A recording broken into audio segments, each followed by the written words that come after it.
On se retrouve aujourd'hui pour mes coups de cœur culture du mois de mai. Donc parmi tout ce que j'ai lu, tout ce que j'ai vu, qu'est-ce que j'ai préféré et qu'est-ce que je peux vous recommander. Pour commencer avec les livres, comme d'habitude, il y a deux livres ce mois-ci qui m'ont particulièrement plu. Le premier, c'est A Darker Shade, qui est un recueil de nouvelles recueillies par Joyce Carol Oates. Ce sont des nouvelles d'horreur et surtout de body horror, donc d'horreur corporelle. J'ai fait toute une vidéo dessus, vous pouvez aller la voir si ça vous intéresse. Mais j'ai beaucoup aimé et ça m'a fait découvrir un genre littéraire que je ne lisais pas, qui est l'horreur, et qui pourtant a vraiment tout pour me plaire. Donc on va en reparler, j'ai un projet de vidéo un peu plus poussé sur le genre de l'horreur en littérature. Mais pour l'instant, ce que je peux vous dire, c'est que j'ai adoré ce recueil qui était vraiment génial. J'ai beaucoup aimé la démarche, la manière dont c'était justifié par Joyce Carol Oates. J'ai beaucoup aimé les différentes histoires, notamment 3-4 en particulier que je développe un peu plus dans ma vidéo sur le sujet.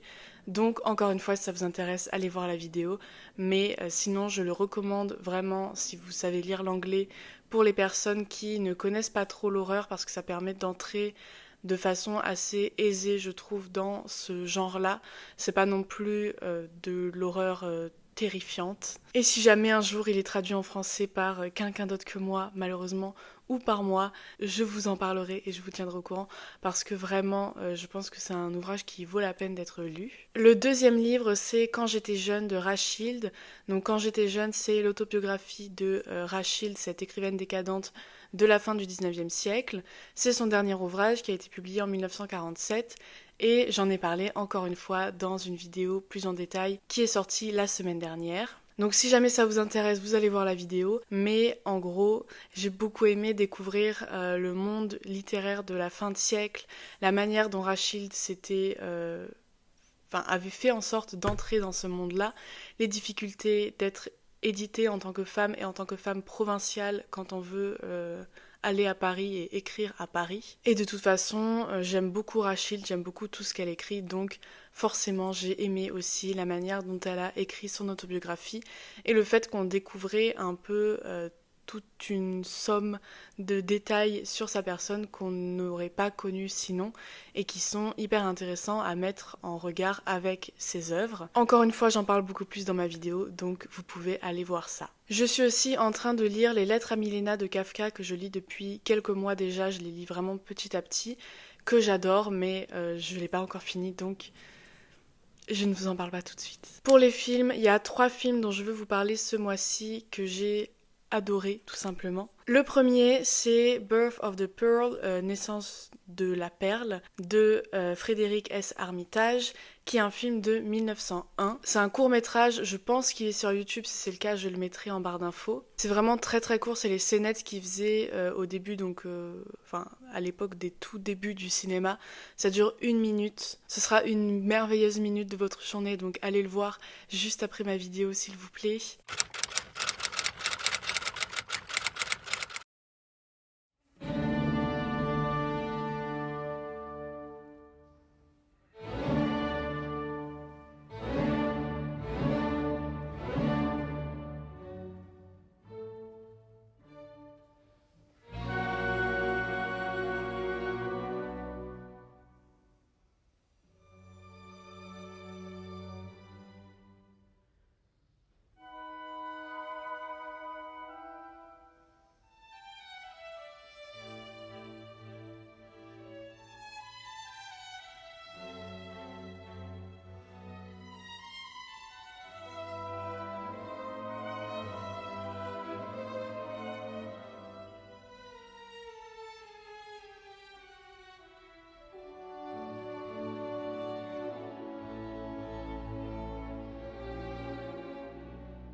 C'est donc un film vraiment très court sur la naissance d'une perle.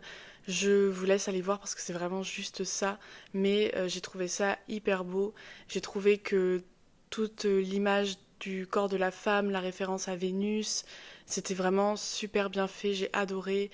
Et le fait de naître d'un monde idéal et d'arriver dans ce monde-là, Je trouve ça vraiment hyper intéressant, je pense que je pourrais en parler pendant des heures pour un film qui fait 60 secondes. Ensuite, dans un registre totalement différent, j'ai enfin regardé Jennifer's Body. C'est une comédie horrifique des années 2010, donc vous avez tout ce qui était iconique dans les années 2010. C'est très, vraiment, c'est très un produit de son époque. C'est hyper drôle, j'ai beaucoup aimé. C'est pas le plus grand film de tous les temps, on se dit la vérité. Mais j'ai passé un très bon moment. Je trouve que c'est un film qui, pour ce qu'il veut faire, est très bien fait. Sauf l'aspect de l'évitation, vous verrez, ça j'ai trouvé ça absolument hideux. Mais sinon voilà, c'est un film qui se veut un peu loufoque, qui joue avec les codes de l'horreur et qui joue en même temps avec les codes des années 2010. C'est vraiment à prendre très légèrement, je vous le recommande si jamais vous ne l'avez pas vu. C'est un film très connu de l'horreur et de la comédie horrifique. Donc n'hésitez pas. Je profite de parler de ce film pour vous dire que sur Instagram, j'ai publié toutes mes recommandations de films dans lesquels on a des femmes qui tuent. J'avais fait déjà plusieurs posts où je recommandais des livres parce que j'ai lu beaucoup de livres, donc j'ai de quoi recommander. J'avais fait des livres avec des Unhinged Women et des livres si vous aimez l'esthétique Dark Academia. Mais là, si jamais vous aimez Jennifer's Body ou que ça vous intéresse, j'ai fait un post donc avec mes recommandations de films avec des femmes criminelles. Chacun ses goûts. Mais j'ai vraiment mis de tout. Il y a des classiques, il y a des films récents, il y a des films plus ou moins bons en termes de qualité cinématographique. Donc je vous laisse aller jeter un coup d'œil. De toute façon, le lien pour mon Instagram sera en barre d'infos comme d'habitude. Le dernier film dont je veux parler, c'est Pretty Woman, qui est un classique pour le coup des comédies romantiques. J'aime beaucoup les comédies romantiques des années 90-2000. Je trouve que c'est les meilleures. Et j'avais toujours pas vu Pretty Woman. Alors évidemment, il y a quelque chose à dire quand même sur l'infantilisation de la femme pauvre parce que l'histoire dans Pretty Woman, c'est l'histoire de cette femme qui est prostituée et qui est très pauvre forcément, qui va rencontrer un homme riche et ils vont un peu tomber amoureux. Et en fait, le moment où on voit la femme pauvre vivre dans le monde riche, c'est vraiment ce que j'ai vu de plus infantilisant depuis très longtemps, franchement. Donc après, c'est une comédie romantique de cette époque-là, donc on passe outre, mais je pense qu'il y a vraiment quelque chose à dire là-dessus, sur la manière dont le portrait de cette femme-là est fait, d'une femme qui ne connaîtrait pas les codes de sa société, qui serait donc forcément une femme enfantine, une femme qui aurait besoin en fait d'être éduquée et d'être changée. Mais bon, on va pas parler de ça tout de suite. Donc je vous le recommande si vous aimez les comédies romantiques, si vous ne l'avez toujours pas vu, je pense que la plupart des gens l'ont vu. Sinon, ce sera pas votre tasse de thé. J'ai pas beaucoup de films excellents à recommander ce mois-ci. Le meilleur, c'est vraiment Naissance d'une perle, que j'ai adoré plus que tout, qui est un de mes films préférés de tous les temps à partir du jour où je l'ai vu. Mais sinon, voilà, il y a ces deux films qui sont fun si jamais vous voulez vous détendre un peu. Et enfin, pour ajouter un peu des recommandations peut-être plus intéressantes pour vous, j'ai décidé de vous parler de deux artistes que j'ai découverts sur Instagram et dont j'aime beaucoup, vraiment beaucoup le travail. Le premier, c'est Joan Lalocat.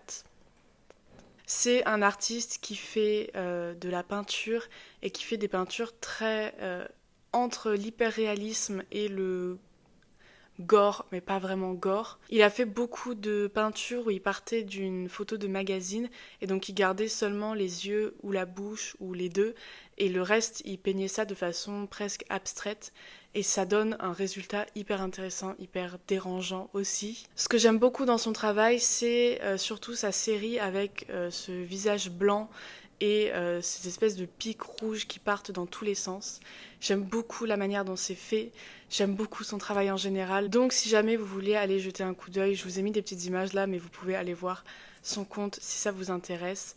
Je trouve qu'il fait vraiment un travail de qualité et qu'il a un univers hyper personnel, hyper original et je vous recommande donc d'aller jeter un coup d'œil. La deuxième artiste dont je voudrais parler, c'est Evelyn Tan et surtout une série qu'elle a faite. Elle a une expo en ce moment, évidemment c'est pas en France, mais elle a une expo en ce moment qui s'appelle In Dreaming et en fait ce qu'elle a fait, c'est qu'elle a dessiné ses rêves de façon... J'adore la manière dont elle a dessiné. Donc elle dessine ses rêves et en fait c'est hyper intéressant parce qu'on reconnaît des motifs.